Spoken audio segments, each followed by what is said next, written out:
fucking first cut. Golly. Welcome to the First Cut Podcast. I'm Rick Gehman, and this is your round 3 recap for this week's Genesis Scottish Open. Joining me to break it all down, Patrick McDonald is here. Hey, Patrick. What's up, playa? I have a initial question for you. Oh boy, turning the tables. Okay. So I went to a pretty highly regarded restaurant here last night in Charleston, South Carolina. The locals love it, right? It's 5 out of 5 whole way through. I was pretty disappointed. Ooh. And I was almost compelled to leave a Google review. But I feel like you have to be some sort of a psychopath to leave like a 3-star review on Google. Okay. What were you disappointed in? Was it service? Was it food? Was it like, what was it exactly? I would say service was not as good as I expected. The food, it was good. It was fresh, but underwhelming, I would say. And I would say, like, I have an issue. If you have like an exceptional night and you want to go online on Yelp or whatever and go 5 stars, by all means. If you have the worst night of your life and you want to go 1 star on them, do it. But I have a problem with the people who they're like, yeah, you know what? Not a decent night. I'm going to go online and I'm going to give them a 3-star review. I have one more question, then I have a comment because you're dead wrong here. But were you disappointed relative to expectations, or in a vacuum, if you did not know that this was like 5 out of 5, if you didn't get all dressed up, if you didn't get all, buzzed about it, would you have been like, oh no, that's good? Or was it just based on your expectations? I wouldn't say it was based on my expectations. I would say relative to other places I have been, it is not as good as other places I have been. Okay, that's fair. I would argue the 3-star review is the most valuable review. Everybody wants to write a 5. Everybody wants to write a 1. You get skewed by the outliers. Those who write the 2s, the 3s, the 4s, they're the heroes. They are the glue of the rating system. We cannot live in a world in which only 1 stars and only 5 stars exist. We do not need our reviews more polarized, Patrick. Rick, you're for the middle class. Have you ever seen the campaign when Will Ferrell's going around and he's like, carnival workers are the backbone of this economy. He's just going to like different obscure places and he's like, X workers are the backbone of this economy. 3-star reviewers are the backbone of Yelp. Yes. And I would like to announce my candidacy running for president. I could get a vote or 2. Now, you know who gets a lot of votes from a lot of people in one and done in fantasy formats? That would be Tommy Fleetwood, because Tommy lad had me buzzing about 3 a.m. this morning because he went out in 5 under through 6 holes. Here he comes. He's flying up the board. What could possibly go wrong? He didn't play that well after that. He makes par on 9 consecutive holes before making a birdie on 16 and a disaster double on 18. He still moves up 20 spots on the leaderboard. He's still going to post another very good finish, but I would have liked a little more juice squeezed out of this one. I'll tell you what happened. Josh tweeted from the First Cut account his scorecard. The second time. What? Oh, sorry. The second time he did what? Well, he did it with Tom Kim, the final round at the Canadian Open. The collusion on my one and done selections is not lost on me. My tinfoil hat is on right now. Speaking of collusion and the crooked New York Times. Oh, the more appalling thing is that, wait, is it the failing New York Times? The dying New York Times? What is it? It's not the crooked New York Times, is it? I think they're all crooked. I think they're all under the crooked umbrella. They might be failing as well. Josh does not have an ad blocker. I saw that too. That's shameful. Get your life together, Josh. I mean, he is out on the internet taking in ads from everybody. Dude, it's like, do you know who Jason Whitlock is? Oh, he gets people outraged on Twitter, right? Yeah. And so he was on ESPN and he doesn't have an ad blocker. And he was like, wow, look at ESPN's website putting this type of ad on here. And it was a let's just say inappropriate ad for me to say out loud. And people in the comments were like, dude, you know that's based on your like web history, right? It's based on what you've browsed. Just had no clue. Yeah, that's good. That's good. Yeah, it's based on your history. That's funny. Wow. Well, sorry. I kind of ruined Tommy's moment here, but it'll be exciting for next week. He'll be very popular and he'll finish T7. Yeah. Tom, I mean, it's a bummer. He missed a 7-footer on 17, which would have got him to 13 under. If you're part of the last, you have a chance. Instead, you're done. The other big mover from the morning wave was Eric Van Rooyen, 6 under 64. He moves up 23 spots. This is low key a pretty darn good year for EVR, right? His win came in Corrales. Tiger Woods' golf course. El Diamante. El Cardinal. El Cardinal. At Diamante. What event was it? It was in the fall. He won in the fall. Oh, he won in the fall. Okay. So EVR, he is currently 12 under. The lead's at 17 under, but he is turning his entire career trajectory into like an up and to the right situation. Yeah, I'm looking at his stats right now. Leads this field in greens and regulation. He's only missed 8 all week. 4th in approach, 7th off the tee, 9th tee to green. So really just the putter that's holding him back. And yeah, like you said, I feel like he was kind of on the outskirts of contention at the Rocket Mortgage, Myrtle Beach. He played well there too. So kind of these, the Gen Pop events, he can pop in them. And obviously we know he can win. He has 2 wins on the PGA Tour, Barracuda and the WWT. WWT, that's the one. Worldwide Technologies Championship. Yeah, he's a Gen Pop popper. T8 at Mexico, runner-up at the Cognizant, T4 at Myrtle Beach, T6 at Rocket Mortgage. Yeah, Gen Pop popper. I like that one. And so yeah, great round today. 6 under, bogey free. Didn't even get either of the par 5s on the back 9. So yeah, good for him. Probably too far back. Yeah, 12s are in it, I think, if everything goes their way. Yeah. But I think it's going to be tough to follow up a 64. Maybe just Gen Popper. That makes more sense, right? Okay. I mean, that's why you're in charge, Rick. Okay. Well, can you tell my wife that? But bump. We are going to hit the top of the board.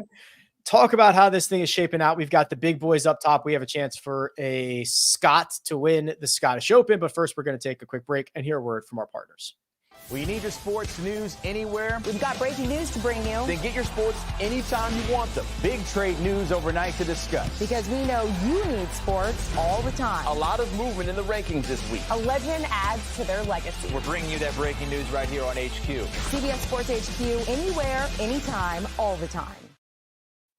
And we're back. All right, Patrick, let's get down to business here. Adam Scott flies up the board to post a 14 under score thanks to a 6 under 64 on moving day out in 31. Just one blemish on the card. It came on number 14. And Adam Scott's having a fair to good year. This could be one of his best finishes of the season. Yeah, I think he came into the week 71st in the FedEx Cup. Not in the qualification for the President's Cup either. So win could do a lot for him in both of those regards. He hits it still a mile. He's very long off the tee. I don't know if you saw the driver off the deck video from Friday of his into number 10. He hit a high towering draw with the driver from the fairway. Disgusting. 3 syllables. Today was awesome from tee to green. Really the only blemishes, he missed a short one on the 3rd, which is a hole you should be getting. Then he missed a short one on 14 too, alongside Bobby MacIntyre. And he was talking about how appreciative he is of just being able to play next to Bobby MacIntyre at the Scottish Open. So drafting off him, great round, everything going. And it's awesome to see Adam Scott back in the mix. Yeah, it is. And this style of golf where I think it kind of favors some savvy vets despite what we have at the top of the leaderboard, I think goes a long way. Now, I want to cover three guys that all struggled coming in. We'll start with Rory McIlroy. Rory went out in 32, but played the second 9 at even par. He didn't take advantage of the par 5 16th. He missed a couple of makeable putts. And then, of course, he makes bogey on 18 to post that 67. He is now in that group of 12 unders, 5 shots off the lead, needing help and a miracle probably to win. Yeah, it feels like, Colin Morikawa mentioned on Friday about how proud he has been during his stretch of being able to get like everything out of his rounds. And this week has kind of felt like Rory McIlroy has gotten nothing out of his rounds. He's played the par 5 so far, 9 of them in 8 under. That includes missing a birdie there on 16 today, and then 15, 16, 17 today. I think he missed 3 straight 8-footers as well. You add in the bogey on 18 and you're thinking, okay, he should probably be like 15 under instead of 12 under. But unfortunately, 5 back. I mean, his game looks great from tee to green. There's no doubt about that, but he's just burning a ton of edges and not getting those 7 to 15 footers to drop consistently. Yeah, losing strokes with the flat stick, not going to get it done. Needs to start making a couple more. But I agree with you. I'm still quite optimistic, as I am leading into every major championship about Rory McIlroy. You mentioned Colin Morikawa, 65, 66, and now another 66 on Saturday. He was getting a lot out of this round. Distance control looked good. He was rolling the putts that he needed to. He misses a shorty on 18, which was a difficult hole. It got lots of guys, but he was about to put a bow on a nice up and down on a nice 65 to be 3 shots back. 4 shots feels like too many. I know it's only 1, but it feels so much more. Yeah, the finishes, the last hour and a half of this round was tournament defining. Yeah, it really was. You saw a lot of guys go backwards. You saw one guy in particular go forward. And I mean, Colin played the perfect round outside of 2 putts. He 3-putted on 13 for bogey, and then he missed that, 6-footer on 18 for his other bogey. And outside that, he was really sensational. So it's unfortunate. He said afterwards, he's like, if you told me I was 13 under through 3 rounds at this golf tournament, I would have taken that in a heartbeat. But unfortunately, with the weather and everything, the scoring's just ridiculous this year. So still in with a chance, probably has to shoot 63 at a minimum. Yeah, I think in his head, he's like, if I can get to 20, I might have a chance. Yeah, I think 20 is the first number that might be viable, maybe gets into a playoff or something like that. We'll talk about the big problem here in just one second. But you're right. There was the second 9, the last hour, there were at times 3 guys tied for the lead. It was back and forth. There was a lot of jockeying for positioning. That includes Sahith Theegala, who got this to 15 under par, thanks to a fast start, Patrick. He birdied 2, eagled 3, birdied 5, birdied 6. Then he went on a stretch of 9 consecutive pars, birdied 16. That was the high water mark. That got him to 15 under. Bogey 17, bogeys 18, drops to the same position that Colin Morikawa is, 13 under par and 4 shots back. Yeah, bummer of a finish, especially after that up and down on the par 5 on 16, the mega flop shot into Pate, cash it in with the 11-foot make. And yeah, he gets to 15 at that point. He's tied for the lead, Rick. And he's played this final 2 holes this week, 17 and 18. I believe I have it written down somewhere, 5 over. Ugh. Yeah, not great. And so at one point in his round, kind of that middle portion, he hit 12 greens in regulation in a row. his last 5 holes, he missed 4 out of 5. The only green he hit was the par 5. So the iron play really abandoned him down the stretch. And then the drive on 18 certainly did not help either. No. Yeah, things got a little bit away from him there at the end. Now, the final group. This is going to be fun. This might be my non-major championship favorite final group of the year because there is a lot happening. Robert MacIntyre, I don't know if you've heard, is from Scotland. The man who fell to Rory McIlroy in a bid for his own National Open last year is at it again. A 7 under 63 was the round of the day. He too started quickly. Birdies on 3 and 4, eagle on 5, birdie on 7, 10, 11. Does bogey 12, and he too was victim of 18 with a bogey there, but he got 2 birdies at 15 and 16. And Bobby Mack, with the entire crowd behind him, with vengeance on his mind, will be able to look Ludvig Aberg in the eyes and try to win not only his own National Open, but the second national championship of the year. Wow. A young Rory McIlroy. Many people are calling him on the on the interwebs. I've been seeing it make its rounds. 7 under through 11. Bobby MacIntyre, just a kid from Oban, Scotland. He drops a shot there on the 12th, but then he gets it back. I mean, his iron play was I don't think I've seen his iron play this good as today. It seemed like everything was a laser. But unfortunately the drop shot on 18 as well, like you mentioned. And so yeah, I think we talked about this a little bit on HQ. I hope he just leans into it all. Yeah. Like, I hope he's just throwing like haymakers of fist pumps, getting entirely way too high emotionally. I know he won't, but it would just be awesome because on the other end of the spectrum with Ludvig, you're going to get pretty much nothing out of him. Like, he's just going to be see ball, hit ball, go to the next hole.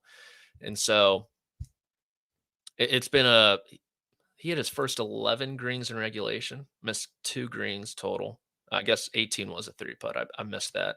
That was like what, 90 feet probably on 18. Oh yeah, it was. I can tell you exactly what it was. It was 85 feet 8 inches. Yeah. So I mean, he was awesome today, like you said, the round of the day. It's hard to imagine. I mean, again, I know there's 18 holes to go, and I obviously cannot tell the future, so I don't know what's going to happen. But 2 fields of 150 some odd golfers, for you to be in this position again at any 2 random events or any random event back-to-back years is impressive, let alone trying to do something that is rarely done. I think it is already a monumental success that Robert MacIntyre is in the final group. Oh, for sure. And I honestly, if I could ask him a question ever, I wonder if he would stay on the PGA Tour if he never won the Canadian Open. Because he's got, like, he talked about how much of a struggle it was with him going, being homesick and how he needed to go back to Scotland right before the Canadian Open and how much that helped him mentally. And these guys from the DP World Tour, they really only have 1 year to, solidify themselves, keep their card and all that good stuff. I do wonder if he lost his card, would he have tried to regain his PGA Tour status or just resign himself to being a DP World Tour player? Obviously, that's a big what if. He's on the PGA Tour for the next 2 years at least. But I think just mentally, he seems in such a better spot than, say, 3 months ago. Yeah, it's interesting. And it's a very lonely, we hear a lot of guys say how lonely it is, being the foreigner, being the coming over and trying to play on the PGA Tour. So it's an interesting conversation, but Bobby Mack has a chance to do something really special on Sunday. The man that he has to beat, the man that he's got to make up a 2-shot deficit on is Ludvig Aberg, who, Patrick, you've joked about Ludvig AI and hey, maybe he speaks binary and he just boots down at night and, whatever. Okay. He did not have his best stuff on Saturday. He made back-to-back bogeys on 11 and 12, which is when everyone else was kind of making a run and before they got to 18 under. And this was wide open. And then, like you said, the championship turns on Ludvig making 3 birdies in his final 6 holes and seemingly just grabbing control right back. Yeah. You see Bobby MacIntyre even on his last 7. Theegala 2 over or 1 over in his last 6 holes. Colin Morikawa was over par or even par. Rory over par. And then you get Ludvig 3 under. Yeah. And at one point after those bogeys on 11 and 12, Bobby MacIntyre had a 2-stroke lead. It was very quick. Yes. Because Ludvig made birdie on the very next hole. And like you said, it was a very scratchy performance from him. Only 8 fairways, only 12 greens. He had some really nice up and downs. I think the one on 15 was huge. He had a really good one on 9 as well. And if you just like watched him play, you're like, there's no way this guy shot 5 under 65 today. He only lost to Bobby MacIntyre by 2 strokes today. And it felt like Bobby MacIntyre had it on a string, was doing everything right. And Ludvig, he was hitting shots that we don't normally see out of him. And not only did he shoot 65, well, guess what? He turned his 1-stroke lead overnight into a 2-stroke lead heading into tomorrow as well. And so it kind of felt like this. I'm not going to say this is as bad as he could have played because he could have easily missed some of those par putts and not gotten up and down. But if you're Ludvig, you have to be loving where you're at, especially after that performance. There's been a lot of hyperbole when it comes to Aberg over the last year or so, but he has seriously lived up to everything. Has he had a bad start? I can remember one where he might have finished. Has he missed a cut yet? PGA with the knee brace. Oh, he was hurt. Mm-hmm. Other than that, I think he had like a T43 somewhere. He did not have a good Hawaii swing. And people were like, this guy broken? Yeah. Does he need to be upgraded? T47 at the Century, T30 at the Sony, and then he had a software update, and he hasn't finished outside the top 25, except for that miscut since actually 27th at the Tropic. But you get my point here. It's just it's unbelievable. He's actually now. I just checked this. So at least a couple of days ago, or maybe a week ago, he was 18 or 20 to 1 to win the Open Championship. He now has the 3rd shortest odds at 12 to 1 behind Scotty Scheffler and Rory McIlroy to win next week. Wow. And I think the craziest thing was, even at the Masters, I think he was among the top 5 in the betting favorites before he's ever played a major championship. Which is ridiculous. He backed it up. Are we watching the first year of an all-timer?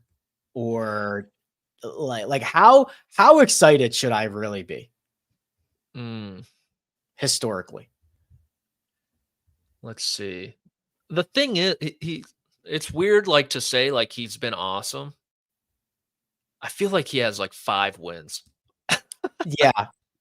Yeah. I agree. All-timer. Someone compared him to Adam Scott today, just with the swing and everything. I mean, multiple-time major champion. Duh. Next question. Probably at least 3. I mean, I hope we look back, because we are going to have.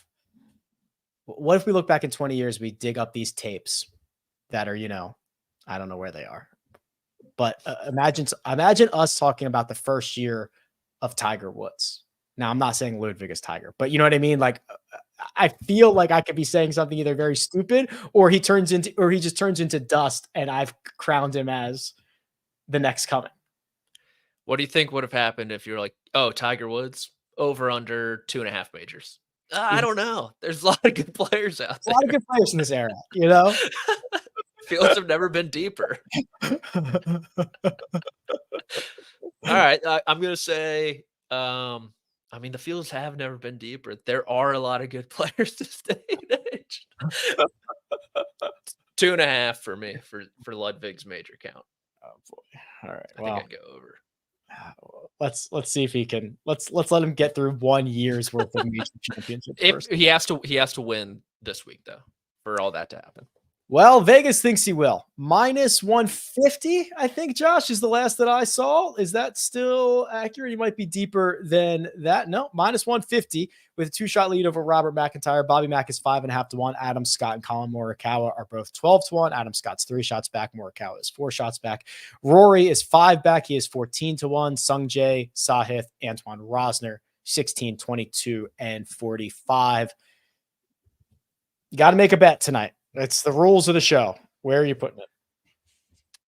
Well, you said a Scott was in with a chance to win. And although you were alluding to Robert MacIntyre, in my mind, you were alluding to one Adam Scott. 12 to 1, 3 back. Roll the dice. Let's see what happens. He hasn't been in this position in forever, but let's just go with it. Let's have some fun. I think Ludwig ultimately wins, but if I'm putting a bet down, give me the 12 on Scotty to break back through, get on the President's Cup, get in the Open, get in the playoffs, all that good stuff. Yeah, I mean, if somebody not named Ludwig wins, I think it's because Ludwig shoots like a 67 or 68. They go to a playoff and he gets nipped. Mm-hmm. I don't think anybody's shooting you might shoot a 62 and still lose. I could see Rory shooting 62 tomorrow. Yeah, it's still. Rory will always do the thing that gets you the most excited about the Open, about the next major. He will always do that thing. So he will absolutely shoot like a 62 and finish 1 shot behind Ludwig tomorrow. Mm-hmm. I mean, his game, he looks so good. Just besides the greens. Yeah, so it's just weird. I just think if Ludwig shoots a 67, I think it's just over. That gets him to 20. Yeah. And Bobby MacIntyre has to shoot 65 to get into a playoff. Yeah, I think Ludwig wins. But I'm riding with the Scott, Adam, not Bobby. All right, let's just get a 5-way playoff. I need a way for Colin to get in this thing. The miss on 18 is brutal. Yeah. That's tough to swallow. Oh, I feel like recently he's I know he's been playing awesome. It feels like there's always that moment for him in a tournament where he's just like he misses the putt, the momentum saving putt kind of. It's a touch soft. It's the problem. Just a hair. He is? Yeah. Ooh. Is it because he dresses up his dog? No. It is because there is a one very strong correlator to how soft a golfer is, and it's undefeated. Interesting. It is do you sell the sponsorship on your yardage book? Those who do are unfortunately on the wrong side of things. And that is I think I can only think of 3, I believe. And it's Colin, Ricky Fowler, and I think Tony Finau does it. Wow. And that's a personal item that a lot of guys take a lot of pride in, having something that means something to them. And when you have it pre-sold to the highest bidder so that the part that sticks out of your back pocket is an ad, in my opinion, is so corny. It is so corny. Oh, these guys I love this. Millions of dollars. Every square inch of them is covered. I just think it's so corny. I know who that sponsor is too. They sponsor all 3. It's Grant Thornton, isn't it? It is. Yeah. Yeah. And I mean, Colin, he's a bit of a, he floats around. He was a KPMG guy for a while. Then he goes to Grant Thornton, another consulting biz. I mean, he reminds me of a lot of my friends, to tell you the truth. Just going for the highest paycheck, not really caring about the work or what kind of impact you're having on the community. I'm sure, yeah, I'm sure I'm making a bigger deal out of this, but a lot of guys pull that out and they look at, okay, this is my college team or something that reminds me of home. So something that the last thought that I'm thinking about, or the first thought, is something positive, good vibes, good times. His is, oh, Grant Thornton, I bet you they can help you fix your logistic. I don't even know what they do. Like, whatever. They're, I mean, you go McKinsey, right? McKinsey, who just got $4 million from New York City for telling them to put their trash in garbage cans. Then you go like Bain & Co., Boston, and then you go to the big four. Shout out to Green Dot Club, Deloitte, KPMG, PwC, and EY. Then you kind of go, I'm not a huge fan of Accenture, but they pay well. And I would put Grant Thornton kind of in that sort of zone, at least in the DC area. And so you got like a middle tier consulting firm. Meanwhile, like Scotty Scheffler, the rest of the lot, it's either colleges, like you said, or a lot of them that have their Ryder Cup ones. Yes. Like, okay, I'm trying to win a major championship. Let me think about this mid-tier consulting firm. Every time, like 500 times a day. You got to create shareholder value, Colin. You have to. It is so corny. Just put the logo on his back pocket. Why does it have to be on his yardage book? I just can't. Point. I can't. That's a good All point. right. We'll be back and we'll figure out who is the winner of the Genesis Scottish Open. And then, of course, we will immediately enter Open Championship week. Big thanks to producer Josh, does all the hard work behind the scenes. That right there is Patrick McDonald. You can find him at P McDonald CBS. You can find me at Rick Run Good. This has been The First Cut. We'll catch you next time.